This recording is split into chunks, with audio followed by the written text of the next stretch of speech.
Снимајќи ја ситуацијата на целиот терен на пазарот во нашата земја, дојдовме до заклучоци дека за жал некаде околу 90% се микро и мали компании.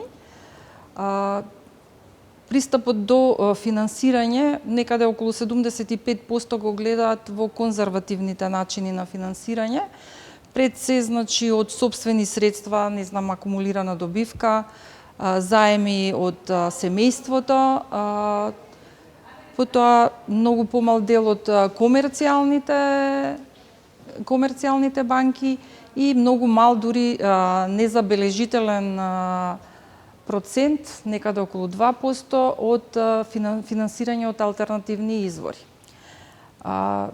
Можеме да забележиме исто така дека има доста мерки за поддршка на финансирање и на микро, на малите и средни предпријатија. Во сите тие мерки успеано е некако да се добијат дополнителни 10 поени, 5 поени за доколку апликанти се јавуваат жените. Од друга страна, друга статистика, мислам од вашата анализа, доаѓа до податок дека покрај сите тие можности, жените некаде околу над 60% се сметаат неповолни за добивање на кредити од комерцијалните банки. Некаде исто околу 40-50% неповолни, некредитоспособни за користење на средства од МБПР или за користење на средства од ИПАРД. Значи, токму таа состојба не упатува да размислиме и да направиме некоја дополнителна анализа зошто е тоа така.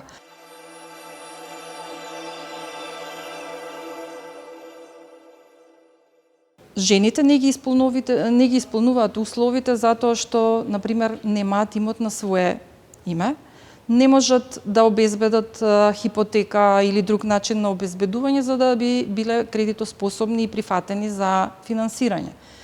Од друга страна, значи исто се невработени, каде што можеби и работат повеќе сати од мажите, меѓутоа тоа не е официјализирано, да не може да ги исполни повторно условите. Токму на тоа треба да направиме напори, значи да ги отстраниме тие причини со активности, со едукација, дополнителна менторство, значи да се отстранат тие причини за да можат реално да бидат кредитоспособни и поволно прифатени и од комерцијални банки, и од грантови, и од алтернативното финансирање.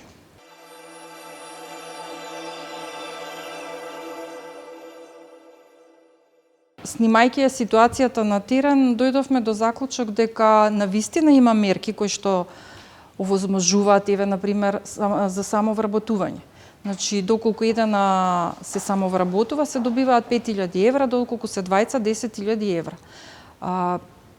Како, мислам, се изработува еден бизнис план, се добиваат средствата, меѓутоа што се ефектите од тоа? Значи, верувајте, ниту еден бизнис не може да заживее и да обстане со 5000 евра или со 10.000 евра. Многу е подобро доколку има континуирана поддршка во текот на 3, 4, 5 години до моментот кога тој предприемач ќе застане на сопствени нозе, ќе може да го одржи и да го продолжи со развој на бизнисот.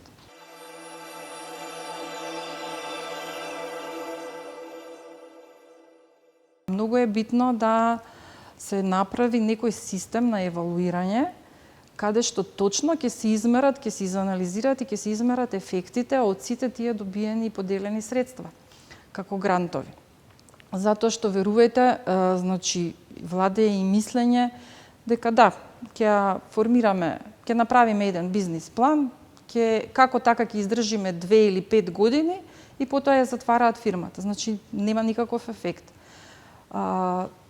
Токму поради тоа, мислам, и од друга страна, значи, не е ни доволна таа финансиска поддршка за да може навистина тој предприемач да го развие својот бизнис и да го одржува и развива понатака.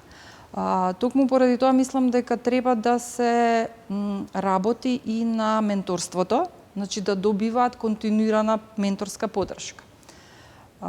Од друга страна, институциите, мислам дека треба да има подршка меѓу, значи, реалниот пазар, јавните институции, консултантите, фондовите, значи би требало да има некој единствен регистар каде што сите информации ќе се склопуваат, ќе се анализираат, ќе се следат резултатите и ќе бидат сите тие видливи и подостапни сите информации.